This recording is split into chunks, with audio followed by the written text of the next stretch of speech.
তুমি তাহলে তার সঙ্গে পালিয়ে যেতে পারতে, আমার কেন জীবনটা নষ্ট করলে? হ্যালো, কিন্তু তোমার তো স্বামী আছে। তোমার স্বামী থাকতে থাকতে আমরা দুজনে এক কি করে হবো?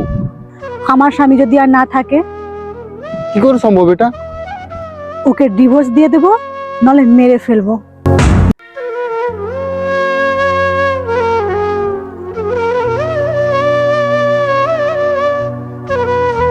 তুমি চলে এসছো? বসো, আমি জল দিচ্ছি।